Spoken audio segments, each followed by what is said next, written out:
Hello everyone, welcome to the WiFi study changing the way of learning. मैं रिचा पारिक स्वागत करती हूँ आप सभी का इंडिया के नंबर 1 स्टडी चैनल से वाईफाई स्टडी में।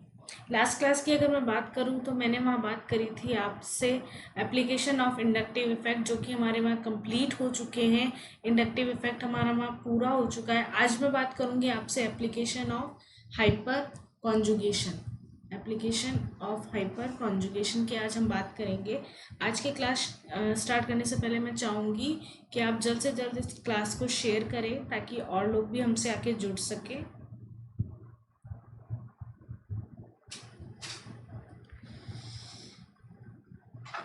सो गाइस, आज की क्लास हम शुरू करते हैं। आज हम बात करेंगे एप्लीकेशन ऑफ हाइपर कॉन्जुगेशन की। एप्लीकेशन ऑफ हाइपर कॉन्जुगेशन में हम बेसिकली 5 एप्लीकेशन पढ़ेंगे, जो कि stability of intermediate, stability of alkenes, bond length of alkene, directive influence of CH3 and CCl3 और reactivity of substitute benzene towards ARSC reactions. ठीक है, हम ये 5 मेजर एप्लीकेशंस होती है हाइपर कॉन्जुगेशन की, उसकी बात करेंगे। उससे पहले मैं आपको थोड़ा सा रिकॉल करवा देती हूँ कि हाइपर कॉन्जुगेशन बेसिकली रिलेटेड किससे होता है, अल्फा एच से। जहाँ अल्फा एच ज़्यादा होती है वहाँ हाइपर कॉन्जुगेशन ज़्यादा पॉसिबिलिटी होती है, स्टेबिलिटी ज़्यादा होती है आप लोगों की। कि जो भी इंटरमीडिएट्स बनती हैं, जो भी एल्कीन्स बनती है, अभी जो भी अल्काइल बेंजीन बनती है आप लोगों की, उनकी स्टेबिलिटी इज डायरेक्टली प्रोपोर्शनल किसकी होती है, अल्फा एच की। ये हमने हाइपर कॉन्जुगेशन में देखा था। अब उस इसी के बेस पे, अल्फा एच की स्टेबिलिटी की बेस पे ही हम हाइपर कॉन्जुगेशन के एप्लीकेशन शुरू करते हैं। तो फर्स्ट एप्लीकेशन में यहाँ ले रही हूँ स्टेबिलिटी ऑफ इंटरमीडिएट्स। ये आप लोगों की फर्स्ट एप्लीकेशन है और इसमें हम बात करेंगे स्टेबिलिटी ऑफ कार्बोकेटाइन की and stability of free radical की। मैंने लास्ट क्लास में जब हाइपर कॉन्जुगेशन आप लोगों को पढ़ाया था तो स्टेबिलिटी ऑफ कार्बोकेटाइन में मैंने बताया था कि ना, जो भी sp3 हाइब्रिड, जो भी अल्फा कार्बन होता है, उसकी जो अल्फा हाइड्रोजन होती है, उसके जो उससे जो सिग्मा बॉन्डेड, जो भी कार्बन से जो सिग्मा बॉन्डेड अल्फा हाइड्रोजन होता है, वो बॉन्ड ब्रेक करता है और डबल बॉन्ड का क्रिएशन करता है। और डबल बॉन्ड का क्रिएशन कब होता है, इसके p ऑर्बिटल जो कि ब्लैंक होता है, जो जिसमें पॉजिटिव चार्ज प्रेजेंट होता है, ये p ऑर्बिटल इंक्लूड होता है कहाँ पे, डबल बॉन्ड के फॉर्मेशन में।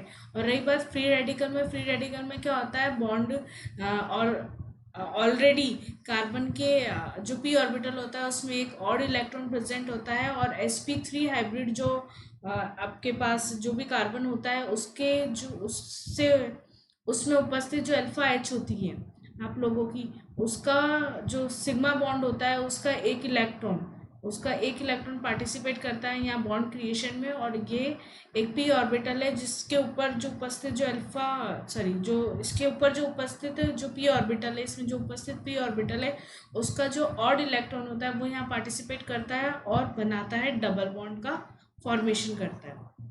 सो गाइस, हमने बेसिकली यही पढ़ा था इंटरमीडिएट्स के अंदर। तो अब मैं बात करती हूँ इसकी स्टेबिलिटी की, कि कैसे स्टेबल होते हैं, कि कौन सा डायरेक्ट प्रोपोर्शनल होता है, कौन सा इन्वर्सली प्रोपोर्शनल होता है। तो स्टेबिलिटी ऑफ कार्बोकेटाइन की बात करूँ तो डायरेक्टली प्रोपोर्शनल किसके होती है, अल्फा एच के, जो कि मैं आपको स्टार्टिंग से बता रही हूँ कि हाइपर कॉन्जुगेशन में जितने ज़्यादा अल्फा एच होंगे आप लोगों के पास, sp3 हाइब्रिड कार्बन के ऊपर जितने ज़्यादा अल्फा एच होंगे उसकी स्टेबिलिटी उतनी ही ज़्यादा होगी।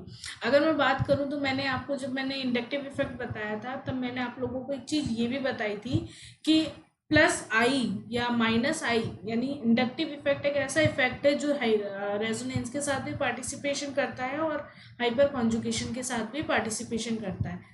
तो बट अगर मैं स्टेबिलिटी ऑफ इंटरमीडिएट्स देखूंगी तो मैं डोमिनेंट किसको मानूंगी, यहाँ पे हाइपर कॉन्जुगेशन ज़्यादा डोमिनेंट होता है बजाय किसके, इंडक्टिव इफेक्ट के। तो यानी प्लस आई इफेक्ट यहाँ ज़्यादा डोमिनेट करेगा किस पे, प्लस एच यहाँ पे डोमिनेट करेगा किसके, प्लस आई इफेक्ट के। तो यहाँ पे मैंने कुछ एग्जाम्पल लिए हैं, ये आप लोगों के एग्जाम्पल हैं, आप लोग देखिए। फर्स्ट एग्जाम्पल है जिसमें मैंने अगर मैं कार्बोकेटाइन की बात कर रही हूँ सिर्फ यहाँ पे, तो कार्बोकेटाइन से जो लगा हुआ जो आप लोगों का अल्फा कार्बन है, उस पर यहाँ पे 3 आप लोगों के अल्फा हाइड्रोजन दिख रहे हैं। जबकि अगर मैं आगे चलूंगी तो मिथाइल ग्रुप की पॉसिबिलिटी मैंने यहाँ बढ़ा दी है। यहाँ 2 मिथाइल ग्रुप या 2 डिग्री कार्बोकेटाइन बोल सकती हूँ मैं इसको, वो बना हुआ है। तो यहाँ पे अल्फा एच कितने हैं आप लोगों के पास? 6। जबकि यहाँ अल्फा एच कितने हैं आप लोगों के पास? 3। और यहाँ की बात करूँ तो अल्फा एच कितने हैं यहाँ आप लोगों के पास? 9। तो जैसे जैसे अपन लेफ्ट टू राइट का मूवमेंट कर रहे हैं, यहाँ क्या हो रहा है, नंबर ऑफ अल्फा एच क्या हो रहे हैं, इंक्रीज हो रहे हैं। और number of alpha H increase होने के कारण क्या हो रहा है, जो कार्बोकेटाइन है, कार्बोकेटाइन है, इसकी स्टेबिलिटी भी क्या हो रही है, इंक्रीज हो रही है। बेसिकली आपको एक टर्म याद रखनी है, अगर number of alpha H increase हो रहे हैं तो हाइपर कॉन्जुगेशन भी इंक्रीज होता है, उसकी स्टेबिलिटी भी इंक्रीज होती है। और सेकंड अगर मैं एग्जांपल की बात करूं तो मैंने जो कार्बोकेटाइन लिया है उसमें मैंने क्या किया है, हाइड्रोजन लगाया है एक तरफ, H3 लिया है मैंने, फिर D3 लिया है मैंने, देन T3 लिया है। अब यहाँ क्या हो रहा है, तीनों पे अल्फा एच अगर मैं देखा जाए तो ये कार्बन सॉरी ये हाइड्रोजन के डेरिवेटिव्स होते हैं DNT। और तो इसमें क्या हो रहा है, अल्फा एच देखा जाए तो मैंने 3-3 है, तीनों में 3-3 है अगर अल्फा एच देखा जाए तो।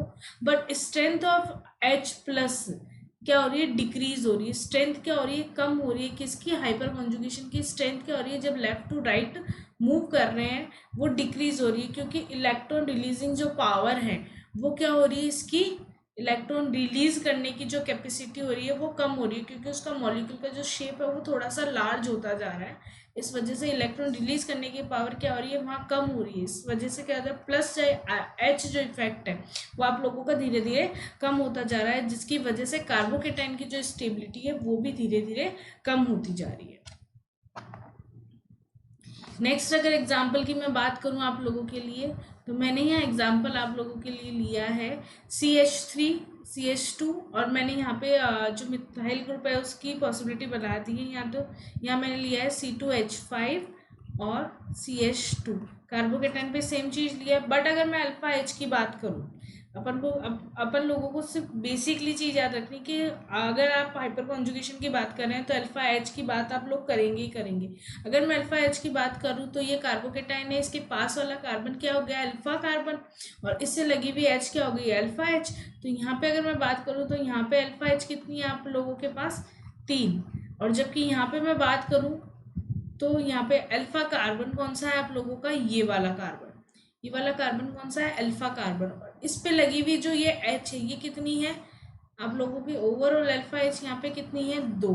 तो लेफ्ट टू राइट जब आप मूव कर रहे हो तो प्लस आई इफेक्ट क्या हो रहा है, एल्काइल ग्रुप का इंक्रीज हो रहा है, क्योंकि आप लोग देखिए यहाँ पे सिर्फ एक CH3 है जिसकी वजह से प्लस आई इफेक्ट शो हो रहा है, जबकि यहाँ पे CH2 लगा रहा है और CH2 पे क्या लगा रहा है, ये CH3 ग्रुप भी प्लस आई इफेक्ट शो कर रहा है। प्लस आई इफेक्ट तो बढ़ रहा है, लेकिन मैंने एक चीज़ अभी जस्ट आपको जैसे मैंने एप्लीकेशन शुरू करी थी तब मैंने आपको लोगों को बताया था कि अल्फा एच यहाँ पे डोमिनेट मानते हैं अपन, अल्फा सॉरी प्लस एच अपन यहाँ पे डोमिनेट मानते हैं प्लस आई के।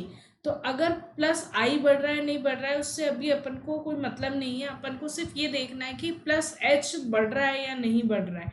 अगर प्लस एच लग ही नहीं रहा होता तब तो अपन आई के अकॉर्डिंग इस क्वेश्चन को सॉल्व करते, लेकिन यहाँ पे प्लस एच भी लग रहा है क्योंकि अल्फा एच यहाँ पे प्रेजेंस है।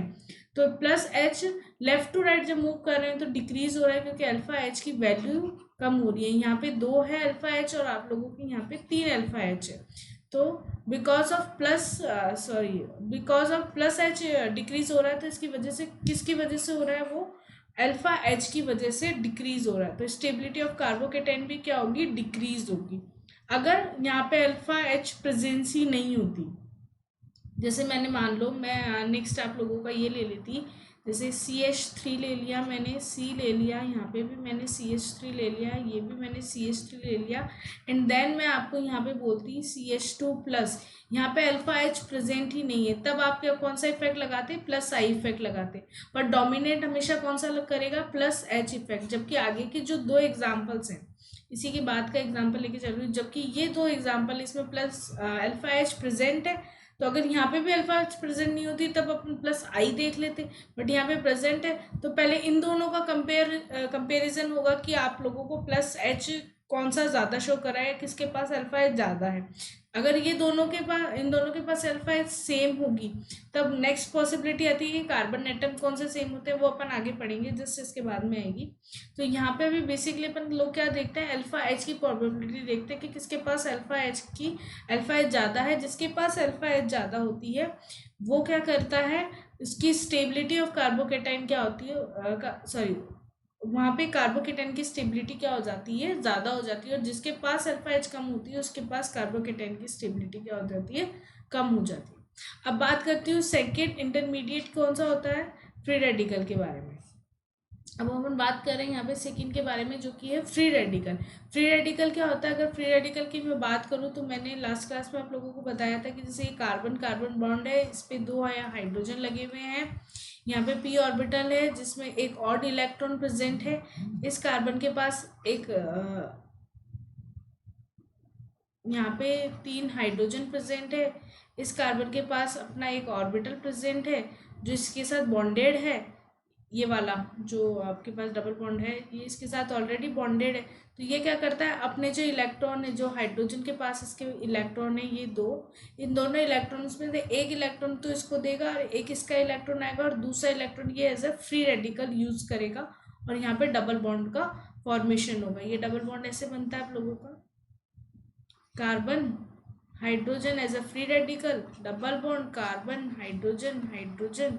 और मैंने आप लोगों को ये भी बताया था कि डबल बॉन्ड बनने से पहले सिंगल बॉन्ड होता है जिसकी वजह से रोटेशन पॉसिबल हो सकता है। तो ये ज़रूरी नहीं कि ये हाइड्रोजन यूज़ हो, ये हाइड्रोजन भी यूज़ हो सकता है, ये हाइड्रोजन भी यूज़ हो सकता है। तो कोई सा भी हाइड्रोजन यहाँ पे यूज़ हो सकता है। तो ये मैंने आप लोगों को कुछ थोड़ा सा हिंट दिया था कि हाइपर कॉन्जुगेशन में कैसे फ्री रेडिकल इन्वॉल्व करते हैं। तो वही चीज़ अपन यहाँ लेके चल रहे हैं आगे। यहाँ पे भी अपन को सेम चीज़ देखनी है, क्या देखनी है, अल्फा एच। जैसे जैसे अल्फा एच इंक्रीज होगी उस स्टेबिलिटी ऑफ फ्री रेडिकल भी क्या हो जाएगा, इंक्रीज हो जाएगा। यहाँ आप लोग देखिए, यहाँ पे देखोगे तो आप लोग 3 अल्फा एच है, रेडिकल के पास वाला कार्बन क्या हो गया, अल्फा कार्बन, और अल्फा कार्बन से जो लगी हुई एच हो गई वो क्या हो गई, अल्फा। अल्फा कार्बन से जो आपके पास लगी हुई एच हो गई वो क्या हो गई, अल्फा एच हो गई आपके पास। ठीक है, तो यहाँ पे क्या हो गई, अल्फा एच कितनी है, 3, जबकि यहाँ पे कितनी है आप लोगों के पास अल्फा एच, सॉरी गाइज यहाँ पे, हाँ यहाँ पे कितनी है आप लोगों के 3 ये, और इसके पास वाला कार्बन भी यही है क्योंकि बीच वाला ये है आप लोगों के पास फ्री रेडिकल वाला कार्बन। तो फ्री रेडिकल के पास वाले कार्बन की अल्फा एच देखते हैं अपन को, तो ये भी अल्फा कार्बन है आप लोगों का और ये भी क्या है, अल्फा कार्बन है। तो दोनों की जो हाइड्रोजन है वो कितनी है, ओवरऑल 6 हाइड्रोजन है, तो अपने पास कितनी होगी, 6 अल्फा एच होगी। फिर अगर अपन मैं बात करूँ इसकी, तो ये वाला अपने पास रेडिकल है और इससे 3 अल्फा कार्बन जुड़े हुए हैं जिनके पास ओवर टोटल कितनी है, 9 आपकी हाइड्रोजन है, अल्फा एच है आप लोगों का।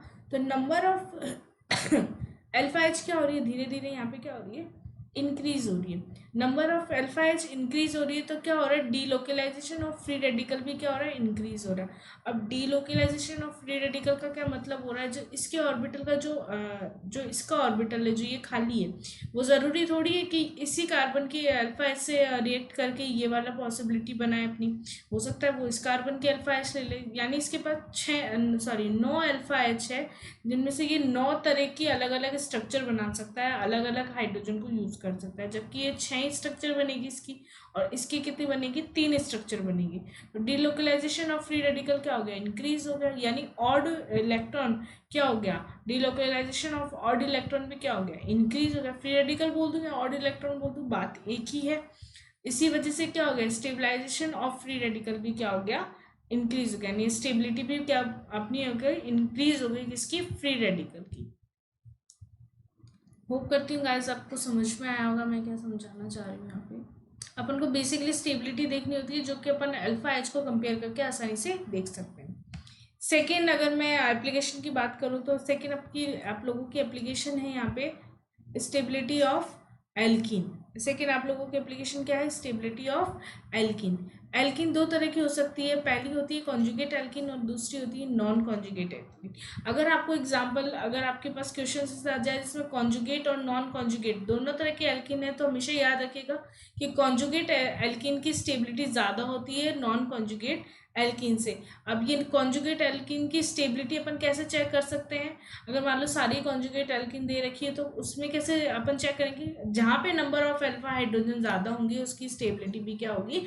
ज़्यादा होगी। सेम एज इट इज़ अगर सारी नॉन कॉन्जुगेट दे रखी होती है आप लोगों को, तो आप कैसे करेंगे? Number of alpha H increase होगा तो इसकी स्टेबिलिटी भी, नंबर ऑफ अल्फा एच अगर इंक्रीज होंगे तो उसकी स्टेबिलिटी भी क्या हो जाएगी? इंक्रीज होगी। अगर आप मान लीजिए कि नंबर ऑफ अल्फा एच आप लोगों के सेम है कि 3 ही इसी में आ रहे हैं, 3 ही इसी में आ रहा है, मतलब 2-3 ऐसी स्ट्रक्चर्स आ गई आप लोगों के सामने जिसमें नंबर ऑफ अल्फा एच आप लोगों की क्या आ गई? सेम आ गई। तो number of alpha H same आने के बाद में अपन लोग क्या देखते हैं कि वो एल्किन सिमेट्रिकल है या अनसिमेट्रिकल है। अब बेसिकली पॉइंट आता है कि सिमेट्रिकल एल्किन क्या होती है और अनसिमेट्रिकल एल्किन क्या होती है। तो अगर मैं जैसे मैं ये एक एल्किन मानूं कि अगर मैं इसको बराबर 2 भाग में डिवाइड करती हूँ तो ये हो गया सिमेट्रिकल एल्किन, और अगर एक भाग छोटा और एक भाग बड़ा रख लेती हूँ तो वो हो गया बेसिकली अनसिमेट्रिकल एल्किन। तो अब अनसिमेट्रिकल एल्किन तो समझ में आ गया कि एक तरफ ज़्यादा होगी अल्फा एच और एक तरफ कम होगी, या एक तरफ कोई ग्रुप्स होंगे जो ज़्यादा लगे हुए होंगे और एक तरफ कम लगे हुए होंगे। अब बात करते हैं सिमेट्रिकल एल्किन की। अब अपन लोग बात कर रहे हैं यहाँ पे किसकी? सिमेट्रिकल एल्किन की। तो सिमेट्रिकल एल्किन बेसिकली दो तरह की हो सकती है, या तो वो सिस होगी या फिर वो ट्रांस होगी। सिस का मतलब क्या होता है? जो भी बल्की ग्रुप है या जो भी सेम ग्रुप है वो सेम साइड में होने चाहिए, चाहे वो ऐसे हो चाहे वो ऐसे हो। मतलब ऐसे का मतलब क्या हो गया कि जैसे जैसे ये कोई अपनी एल्कीन है, राइट? ये आप लोगों की कोई एल्कीन है, अगर ए यहाँ जुड़ा हुआ है तो सिस है, और ये एल्कीन है ए अगर यहाँ जुड़ा हुआ है, सेम ग्रुप या सेम एटम कह दूं, अगर वो सेम साइड डायरेक्शन में सेम साइड में जुड़े हुए हों तो वो सिस होता है, जबकि वो अपोजिट डायरेक्शन में जुड़े हुए हैं, जैसे एक ए यहाँ जुड़ा हुआ है और एक यहाँ जुड़ा हुआ है, अब एक दूसरे के जस्ट क्रॉस डायरेक्शन में अगर वो जुड़े हुए होते हैं तो उसको क्या कहते हैं? ट्रांस कहते हैं। अब बात करती हूँ कि सिमेट्रिकल, अगर मान लो आपको एक सिमेट्रिकल और एक अनसिमेट्रिकल एल्किन मिल जाएगी, तब तो आप डिसाइड कर लोगे कि अनसिमेट्रिकल की ज़्यादा स्टेबिलिटी होती है बजाय सिमेट्रिकल के। लेकिन अगर अब ये आ जाएगा कि सिमेट्रिकल भी आपको 2-2 3-3 मिल जाए, तो आप कैसे डिसाइड करोगे? कि तब आप लोग देखोगे कि ट्रांस मोर स्टेबल होता है एल्कीन सिस से। ट्रांस मोर स्टेबल किससे होता है? सिस से। अब ट्रांस मोर स्टेबल क्यों होता है वो एक चीज़ समझिए। जैसे मान लीजिए ये मैंने कोई एल्कीन ले रखी है आप लोगों के लिए, मैंने यहाँ पे एक तरफ मैंने CH3 यहाँ लगा रखा है, एक तरफ मैंने कोई दूसरा कंपाउंड लगा रखा है, जैसे आप हेलोजन मान लीजिए एक बार के लिए, चलो मैंने हेलोजन लगा रखा है जिसमें आयोडीन लगा रखा है। अब आयोडीन की रिंग साइज मैंने आप लोगों को बताया था from moving up to diene, कौन सा फैक्टर शो होता है? साइज फैक्टर शो होता है, जिसमें मैंने आप लोगों को बताया था कि आयोडीन की साइज बहुत ज़्यादा बड़ी होती है बजाय फ्लोरीन के। तो जस्ट एक कंसीडर करने के लिए, थोड़ा सा समझाने के लिए मैं ले रही हूँ कि जैसे मान लो मैंने कोई एल्कीन ले रखी है, यहाँ पे मैंने एक तरफ तो मैंने यहाँ पे CH3 लगा रखा है, दूसरी तरफ मैंने यहाँ पे आयोडीन लगा रखा है, राइट? अब मैं सिस की बात करूँ तो मैंने यहाँ पे भी आयोडीन लगा रखा है, मैंने यहाँ पे CH3 लगा रखा है, तो सेम ग्रुप सेम साइड हो गए। अब सेम ग्रुप सेम साइड हो गए तो इसका मतलब स्ट्रक्चर क्या हो गई आप लोगों के लिए? स्ट्रक्चर हो गई सिस। अब सिस लेस स्टेबल क्यों होता है ट्रांस से? वो इसलिए होता है कि जैसे मान लो बल्की ग्रुप है यहाँ पे, तो ये पूरा एक बल्की ग्रुप है और ये पूरा एक बल्की ग्रुप है, तो दोनों बल्की ग्रुप में आपस में क्या होगा? रिपल्शन होगा, क्योंकि वो दूर हटेंगे, क्योंकि इन दोनों के पास चार्ज कौन सा है? आयोडीन, और दोनों आयोडीन के पास में चार्ज कैसा है? Minus charge. तो माइनस माइनस में क्या हो गया? एक तरह से रिपल्शन हो गया। या बल्की ग्रुप में अगर मैं बात करूं तो बल्की ग्रुप में आपस में क्या हो गया? रिपल्शन हो गया। तो इस रिपल्शन की वजह से वो स्टेबल नहीं हो पाते और स्टेबिलिटी का ऑर्डर क्या हो जाता है? डिक्रीज हो जाता है, बजाय किसके? ट्रांस के। अगर मैं बात करूं ट्रांस की, तो ये मैंने सेम एल्कीन ले रखी है, सेम मैंने CH3 और आयोडीन ले रखा है, पर मैंने इस बार क्या किया? एक बार CH3 आयोडीन सेम जगह लगा रखा है, इधर वालों की स्ट्रक्चर मैंने चेंज कर दी। आयोडीन को मैंने इस साइड लगा रखा है जबकि CH3 को मैंने उस साइड लगा रखा है। तो ये आयोडीन और ये आयोडीन एक दूसरे के किस में हो गए, ट्रांस डायरेक्शन में हो गए। तो ट्रांस डायरेक्शन में बल की ग्रुप एक यहाँ है एक यहाँ है, तो इनकी जो दूरी है, इनकी जो डिस्टेंस है आपस में, वो थोड़ी बढ़ गई। तो थोड़ी बढ़ने की वजह से क्या हो गया, रिपल्शन थोड़ा और कम हो गया। तो रिपल्शन जैसे ही कम होगा उसकी स्टेबिलिटी क्या होगी, इंक्रीज हो जाएगी। हमेशा याद रखिएगा कि रिपल्शन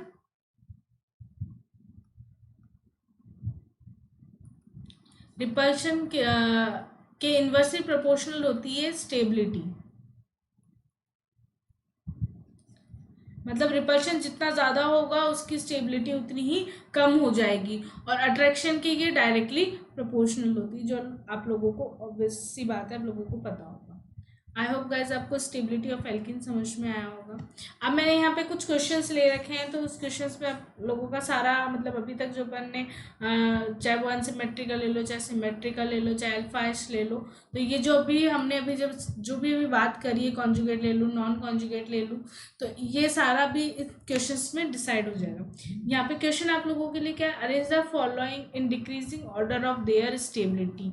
यहाँ क्वेश्चन क्या है आप लोगों के लिए, arrange the following in decreasing order of there stability. तो फर्स्ट अगर मैं बात करूंगी तो मैंने यहाँ फर्स्ट ओवरऑल 5 स्ट्रक्चर आप लोगों के लिए बना रखी है। तो अपन सबसे पहले सिमेट्रिकल अनसिमेट्रिकल एक बार के लिए सब कुछ छोड़ दो, अपन सबसे पहले क्या देखेंगे, अल्फा हाइड्रोजन।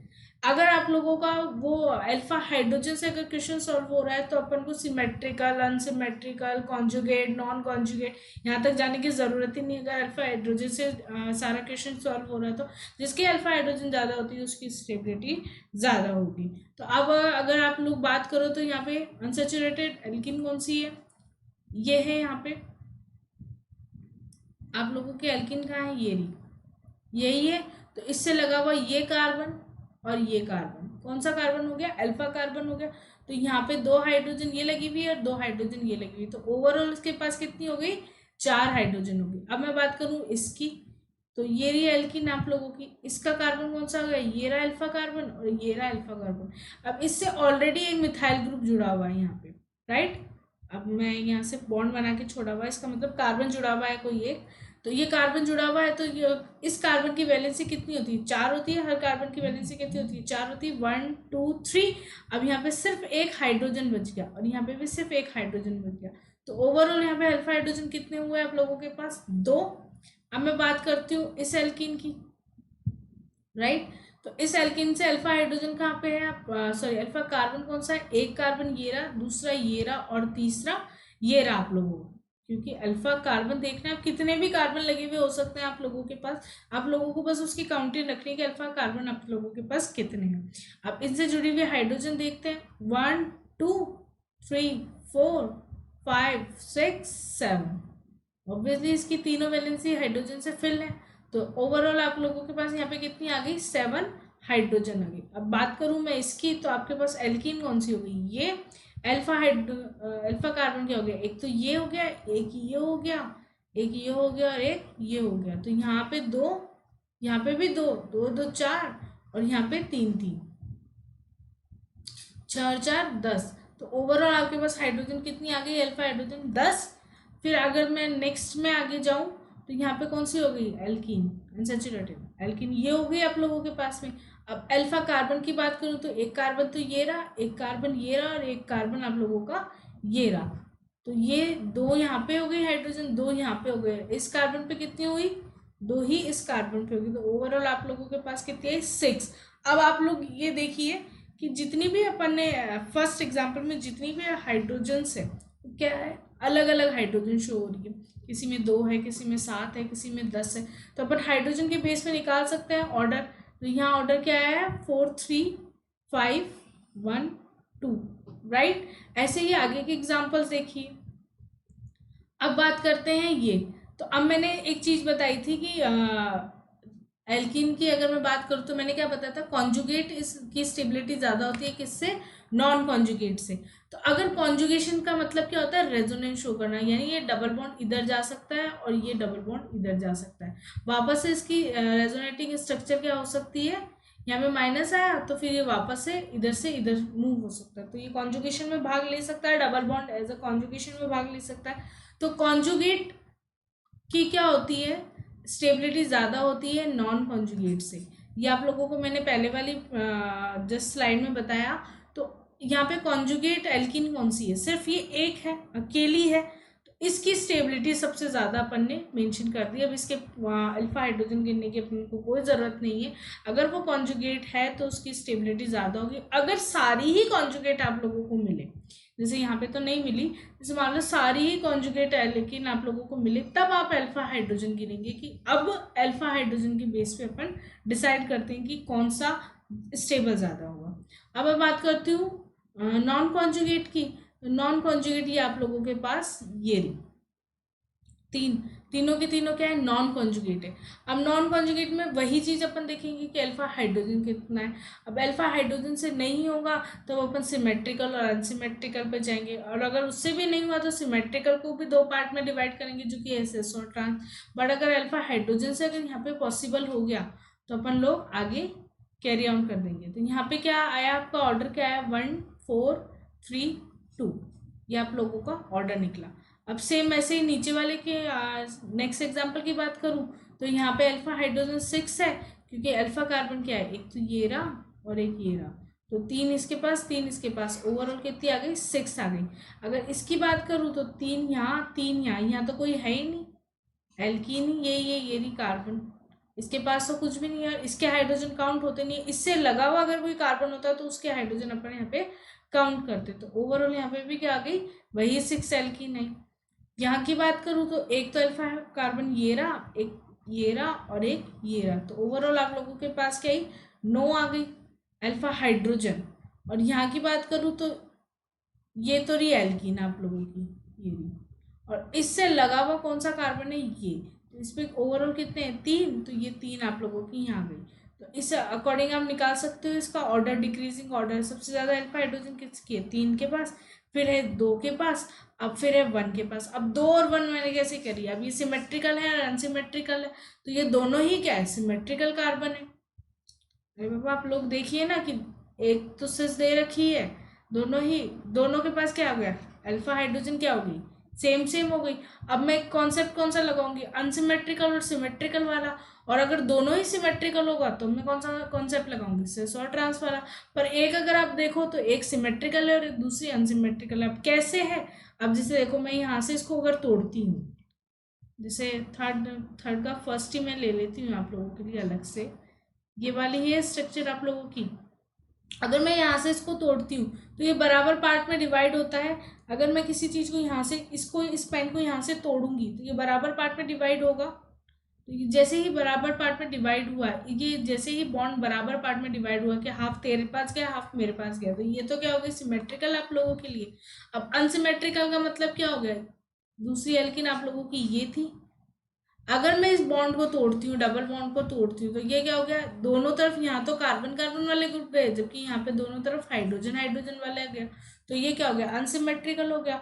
और रही बात कौन की किसकी स्टेबिलिटी ज़्यादा होगी, तो अनसिमेट्रिकल की ज़्यादा होगी सिमेट्रिकल से, इसलिए 2 पहले आया है 1 से।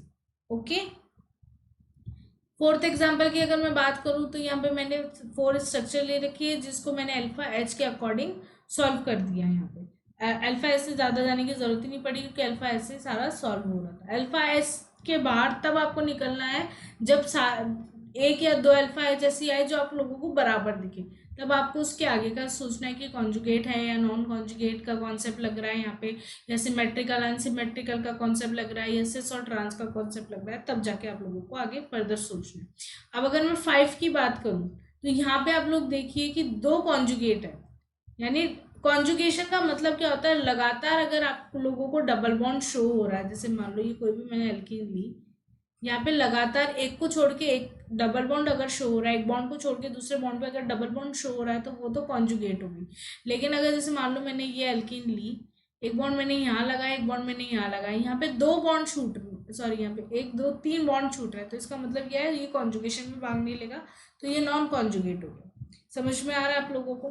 तो यहाँ पे अगर मैं बात करूँ तो ये वाली बेंजीन, ये वाली और ये वाली, सॉरी ये वाली साइक्लो हेक्सेन, ये वाली साइक्लोहेक्सेन और ये वाली साइक्लोहेक्सेन, तो क्या हो गई, नॉन कॉन्जुगेट। अब बात करते हैं नॉन कॉन्जुगेट ज़्यादा होती है या कॉन्जुगेशन ज़्यादा होता है। तो कॉन्जुगेट ज़्यादा स्टेबल होती है नॉन कॉन्जुगेट से। तो अब बेसिकली मैं बात क्या करूँगी, पहले कॉन्जुगेशन की और नॉन कॉन्जुगेशन की। अब पहले किसकी होती है, कॉन्जुगेट ज़्यादा स्टेबल होती है नॉन से। तो कॉन्जुगेशन में अपने पास कितने हैं, फर्स्ट और थर्ड वाली कॉन्जुगेशन में। अब इसमें मोर स्टेबल कौन सी है, अब अपन को वो देखना है, तो अपन क्या देखेंगे, अल्फा हाइड्रोजन देखेंगे। अब इन दोनों के अल्फा हाइड्रोजन को अपन पहले कंपेयर करते हैं। बात करूं अगर मैं इस एल्कीन की, किसकी, इस एल्कीन की, तो इस एल्कीन का अल्फा कार्बन क्या हो गया, ये वाला, और एक अल्फा कार्बन क्या हो गया, ये वाला। यही हुआ, यही हुआ ना। तो ओवरऑल यहाँ पे कितने हुए, 2 हाइड्रोजन ये, और इसकी बात करूं तो 1 हाइड्रोजन ये। यही हुआ। इस कार्बन की वैलेंसी तो पूरी करूंगी ना मैं, 1 2 3, 3 ही है, चौथी किससे, हाइड्रोजन से। तो ओवरऑल कितने हाइड्रोजन है यहाँ पे, 3। और सेम ही इस ये कॉन्सेप्ट यहाँ पे लगेगा, तो 3 ही हाइड्रोजन यहाँ मिलेंगे। जबकि अगर इसकी मैं बात करूँ तो यहाँ पे क्या हो रहा है, ये जो है अल्फा सॉरी ये जो आपकी एल्कीन है, इसका एक तो ये रहा, एक ये रहा, और एक एक्स्ट्रा में यहाँ और लगा हुआ है। तो यहाँ पे क्या हो गया, अल्फा हाइड्रोजन की जो पॉसिबिलिटी है वो थोड़ी बढ़ गई। तो इसकी स्टेबिलिटी ज़्यादा होगी इससे, इसलिए मैंने ऑर्डर लिखा है 3 and 1।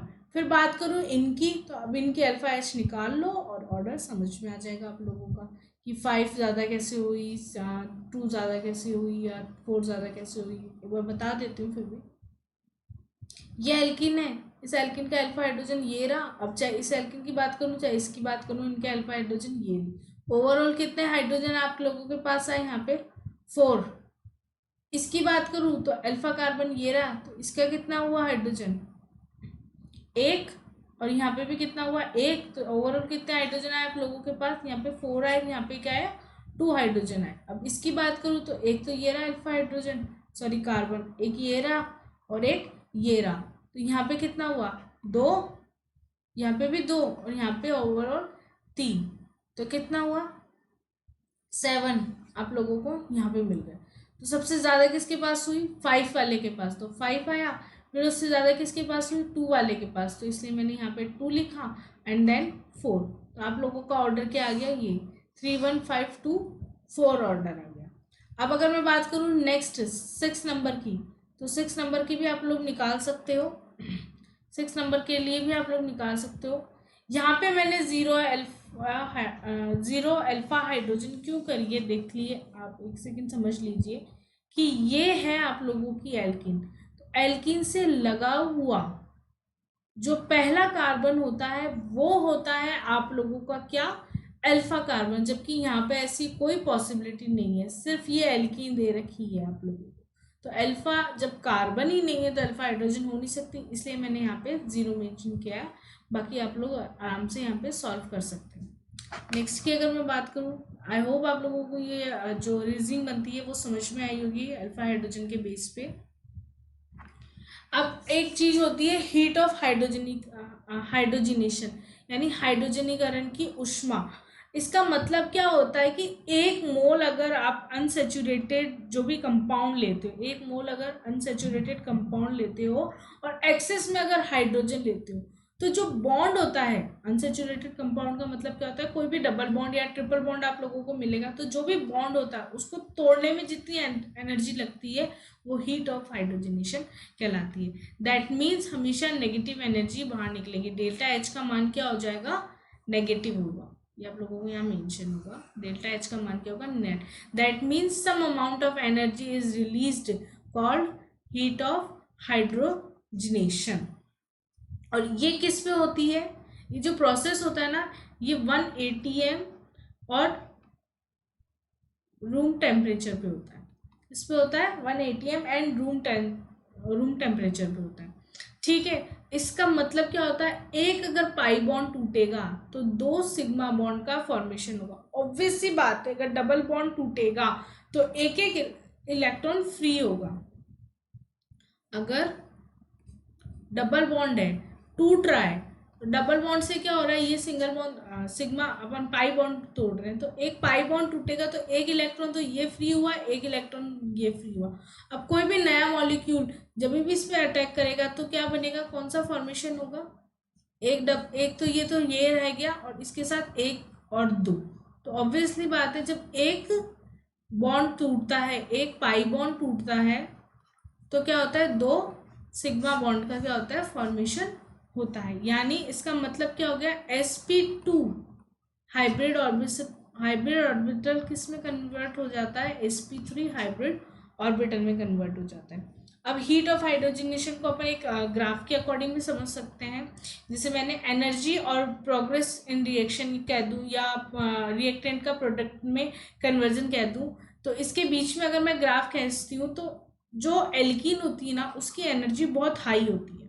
एल्कीन की एनर्जी क्या होती है, बहुत ज़्यादा हाई होती है। बट इसकी जब रिएक्शन एक्सेस में हाइड्रोजन के साथ करवाई जाती है ना, तो जो इससे जो प्रोडक्ट मिलता है, उसकी एनर्जी, जो रिएक्टेंट होती है उसकी एनर्जी से लो हो जाती है, क्योंकि डबल बॉन्ड बनने में बहुत ज़्यादा एनर्जी लगती है, बहुत ज़्यादा। एक चीज़, एक जैसे मान लो आप लोग कि एक तो पूरा रूम है, आप रूम में बैठे हो, तो आप लोगों को ना, तो अगर बाहर तूफान भी आ रहा होगा तो आप लोगों को समझ, मतलब इतना फर्क नहीं पड़ेगा। हालांकि आवाज़ बहुत अच्छे से आएगी, बट फिर भी आप लोगों को फर्क नहीं पड़ेगा कि आप लोग जैसे बारिश आ रही है बहुत तेज, तो आप लोगों को ये फर्क नहीं पड़ता कि आप लोग गीले हो जाओगे, क्योंकि आप घर के अंदर बैठे हुए हो।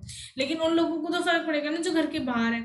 तो वही चीज़ है कि जब तक डबल बॉन्ड का फॉर्मेशन है, उसकी एनर्जी बहुत हाई रहती है। जैसे ही बॉन्ड का ब्रेक होता है, जैसे ही बॉन्ड टूटता है, तो वो अपनी लोअर एनर्जी में आ जाता है, और प्रोडक्ट जब भी सिग्मा बॉन्ड का फॉर्मेशन होता है, पाई बॉन्ड से जब भी सिग्मा बॉन्ड का फॉर्मेशन होता है, तो उसकी एनर्जी डिक्रीज हो जाती है। तो यहाँ पे जैसे ही एक्सेस में H2 के साथ एल्किन की रिएक्शन करवाते हैं, तो जब भी प्रोडक्ट का फॉर्मेशन होता है, तो जो सिग्मा बॉन्ड बना है उसकी एनर्जी बहुत कम हो जाती है, एज अ प्रोडक्ट की एनर्जी बहुत कम हो जाती है। और जो ये गैप होता है रिएक्टेंट और प्रोडक्ट की एनर्जी के बीच का जो गैप होता है, उसको क्या बोलते हैं, हीट ऑफ हाइड्रोजनेशन, जो जिसका मान हमेशा नेगेटिव में आता है। अब नेगेटिव में क्यों आता है, एक तो एनर्जी बहुत ज़्यादा थी, और एक आप लोगों को बहुत ही कम मिल रही है, तो ऑब्वियस सी बात है, कम से ज़्यादा से आप कम की तरफ आ रहे हो, तो नेगेटिव में जा रहे हो। अगर मान लो आपको -1 नंबर आ रहे हैं, तो वो ज़्यादा नहीं होते, 1 ज़्यादा होता है ना, वही चीज़ होती है।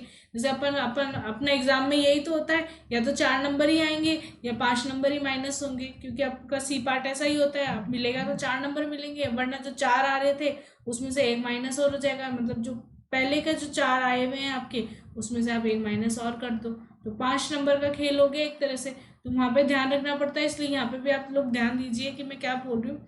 हीट ऑफ हाइड्रोजनेशन का मतलब क्या होता है, डबल बॉन्ड की एनर्जी बहुत ज़्यादा होती है, और जैसे वो प्रोडक्ट में कन्वर्ट होता है, उसकी एनर्जी बहुत कम हो जाती है। तो आप लोग ये भी कह सकते हो कि heat of hydrogenation is inversely proportional क्या होता है, स्टेबिलिटी ऑफ एल्कीन की, क्योंकि इस हीट ऑफ हाइड्रोजनेशन, जैसे ही एल्कीन कन्वर्ट होती है अपने से, जैसे ही ऐसे समझ लीजिए, जैसे ही पाई बॉन्ड कन्वर्ट होता है अपने सिग्मा बॉन्ड के अंदर, दो सिग्मा बॉन्ड के अंदर, वैसे ही एल्कीन, एल्कीन तो खत्म ही हो गई ना एक तरह से।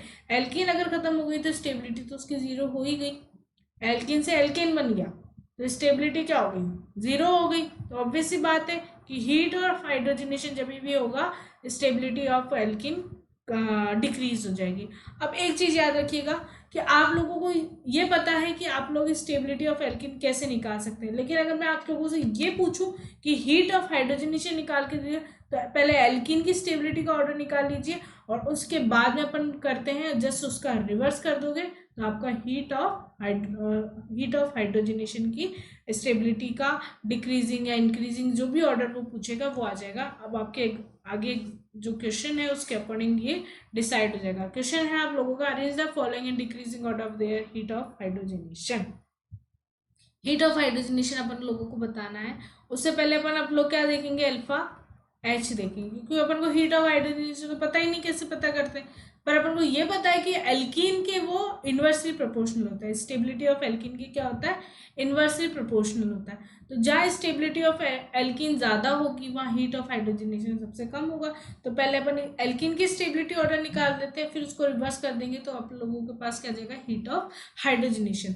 फर्स्ट एग्जांपल मैं आप लोगों को बता देती हूँ कि जैसे मैंने ये कोई स्ट्रक्चर लिए, यहाँ पे आप लोगों की एल्कीन है, तो इस एल्कीन का अल्फा कार्बन कौन सा हो गया, ये। तो यहाँ पे अल्फा हाइड्रोजन क्या हो गया, एक।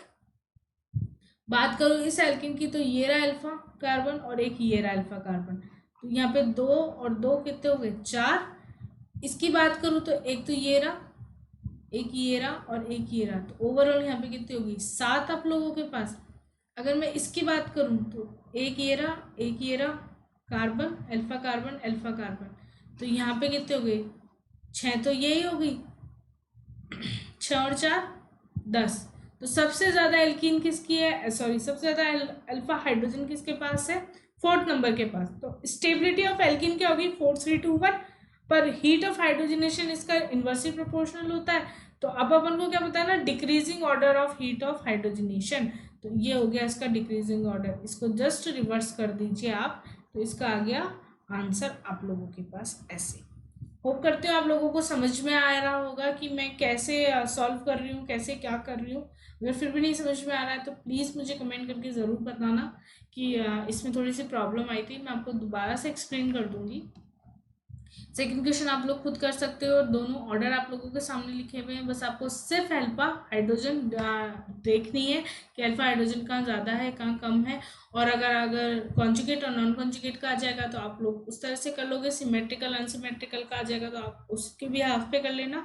एंड सिमेट्रिकल में भी कॉन्सेप्ट लगता है अपना सिस और ट्रांस के अकॉर्डिंग आप लोग देख लेना, राइट। अब बात करते हैं heat of combustion. Heat of combustion यानी ज्वलन की उष्मा। ज्वलन की उष्मा का मतलब क्या है, O2 की प्रेजेंस में होना, किसी भी रिएक्शन का किसकी प्रेजेंस में होना, O2 की प्रेजेंस में होना, यानी O2 की प्रेजेंस में किसी भी रिएक्शन का जनना या जो भी ऑक्सीजन है, ऑक्सीजन की प्रेजेंस में रिएक्शन का कंप्लीट होना ही क्या होता है, हीट ऑफ कंबशन होता है। Heat of combustion is directly proportional to the number of carbon atom. इसका मतलब क्या होता है, नंबर ऑफ कार्बन एटम जैसे जैसे इंक्रीज होगा, number of carbon atom increase then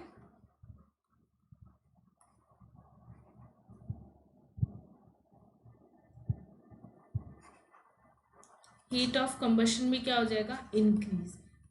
ठीक है, बट अगर मान लो number of carbon atom same आ गया, आप लोगों का क्या आ गया, नंबर ऑफ कार्बन एटम क्या आ गया, सेम आ गया, तो फिर उसके बाद में क्या करना है, heat of combustion is directly proportional to the potential energy. जैसे जैसे पोटेंशियल एनर्जी बढ़ेगी, जैसे जैसे उसकी स्थिति ऊर्जा बढ़ेगी, वैसे वैसे हीट ऑफ कंबशन भी इंक्रीज होगा। अब पोटेंशियल एनर्जी किस किस पे डिपेंड करती है, पोटेंशियल एनर्जी पहले तो स्ट्रेन पे डिपेंड करती है, स्ट्रेंथ मतलब तनाव या खिंचाव उसका जो होता है मॉलिक्यूल का, उस पर डिपेंड करती है। सेकेंड क्या करती है, सिन 1 2 1 3 सिन एक्सियल मिथाइल मिथाइल इंटरेक्शन पे डिपेंड करती है, जो कि अपन बेसिकली साइक्लोहेक्सेन जब पढ़ते हैं तब पढ़ते हैं 1 3 सिन क्या होता है, दोनों एक्सियल एक्सियल है, दोनों इक्वेटोरियल इक्वेटोरियल है, दोनों एक एक्सियल एक इक्वेटोरियल। तो ये अगर आप लोग जब पढ़ेंगे गॉशेक, अपन जब पढ़ेंगे अपन जब स्टीरियो पढ़ेंगे तब पढ़ेंगे यहाँ पे, तो एक एक्सियल और एक इक्वेटोरियल जब होगा तब 1 3 सिन होगा। सिन का मतलब क्या होता है, जैसे आप सिस और ट्रांस पढ़ते हो ना, वैसे ही सिन और एंटी पढ़ते हैं यहाँ पे अपन। उसके अलावा अगर मैं बात करूँ गॉशेक इंटरेक्शन क्या होता है, गॉशेक इंटरेक्शन होता है कि कोई भी साइक्लोहेक्सेन है, ये इसका कौन सा फॉर्मेशन हो गया, चेयर फॉर्मेशन हो गया किसी भी साइक्लोहेक्सेन का। तो यहाँ पे मैंने कोई एक ग्रुप जोड़ रखा है जेड।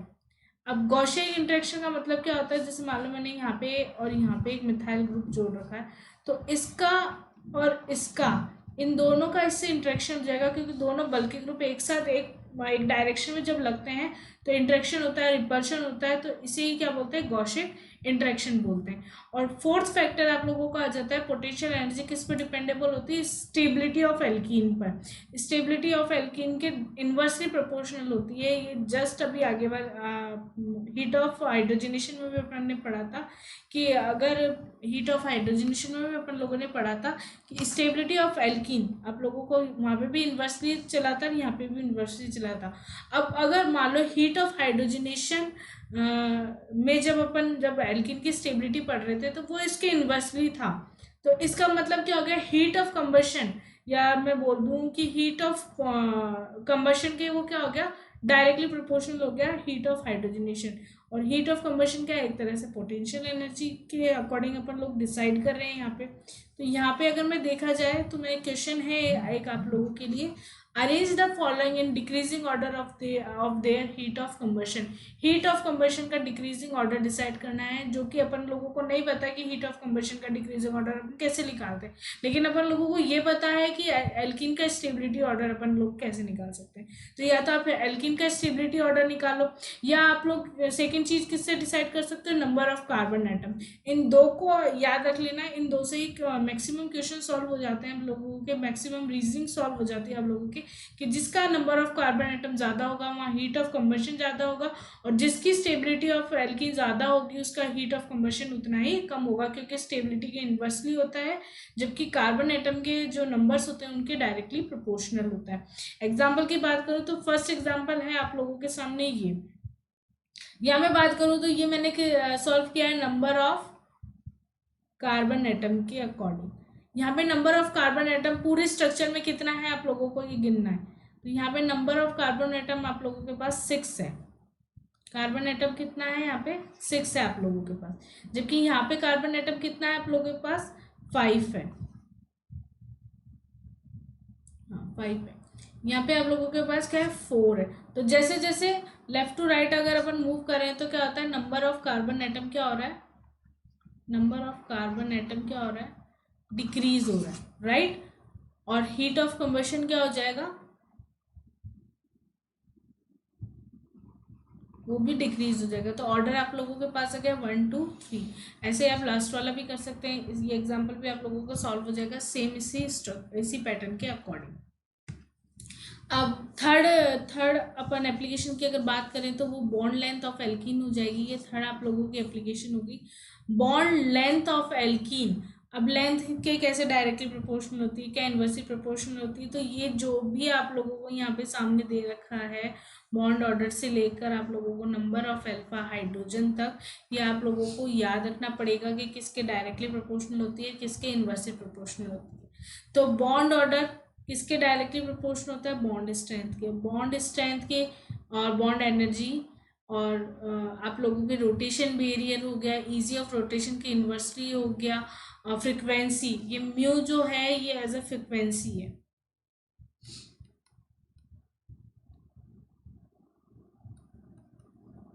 म्यू क्या होती है, फ्रिक्वेंसी होती है, फ्रिक्वेंसी को म्यू से इंडिकेट करते हैं। बॉन्ड लेंथ के इन्वर्सली प्रोपोर्शनल हो गया, इजी ऑफ रोटेशन के इन्वर्सली प्रोपोर्शनल हो गया। अब ये कैसे हुआ, तो ये स्ट्रक्चर मैं ऑलरेडी आप लोगों को बता चुकी हूँ कि एल्कीन के ये स्ट्रक्चर मैं आप लोगों को बता चुकी हूँ कि कैसे कैसे माइनस चार्ज रोटेट होता है एक एटम से दूसरे एटम के पास, और कैसे कैसे एक हाइड्रोजन अपने जगह से रिमूव होता रहता है, राइट। अगर क्वेश्चंस की बात करूं तो ये ऑर्डर आप लोगों को याद रखना पड़ेगा। और नेक्स्ट अगर क्वेश्चन की बात करूं तो क्वेश्चन आप लोगों के पास क्या है, decreasing order of there rotation barrier को आप लोगों को डिक्रीजिंग ऑर्डर में जमाना है। तो आप लोग सबसे पहले, अगर मैं हाइपर कॉन्जुगेशन की बात करूंगी तो सबसे पहले दिमाग में सिर्फ इतना आना चाहिए कि अल्फा हाइड्रोजन से अगर क्वेश्चन सॉल्व हो रहा है तो वो उसी से ही सॉल्व करना है और कहीं नहीं जाना है।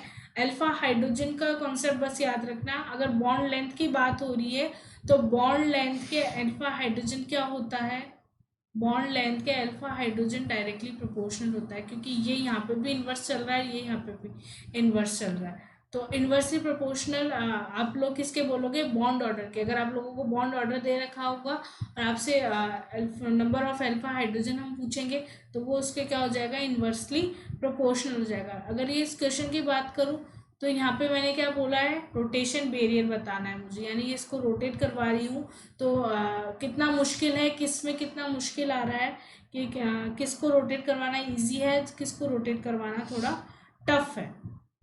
यहाँ पे बात करूँ तो अल्फा हाइड्रोजन कितनी है 0, यहाँ पे कितनी है 3, यहाँ पे 12 कार्बन देख लीजिए आप लोग, ये रहा अल्फा कार्बन, यहाँ पे 12 और यहाँ पे कितनी है 6।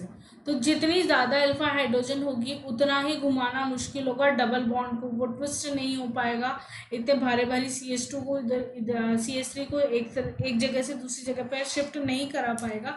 तो वही चीज़ अपन को यहाँ मेंशन रखनी है कि जितने कम अल्फा हाइड्रोजन है उतनी ही रोटेशन बेरियर की पॉसिबिलिटी ज़्यादा हो जाएगी। तो सबसे कम अल्फा हाइड्रोजन किसके पास है, 0, जिसके पास कोई अल्फा हाइड्रोजन नहीं है। तो फर्स्ट नंबर पे ये, सेकंड नंबर पे सेकंड वाला, थर्ड नंबर पे फोर्थ वाला एंड फोर्थ नंबर पे थर्ड वाला। तो ये आप लोगों का डिक्रीजिंग ऑर्डर हो गया किसका, रोटेशन बैरियर का।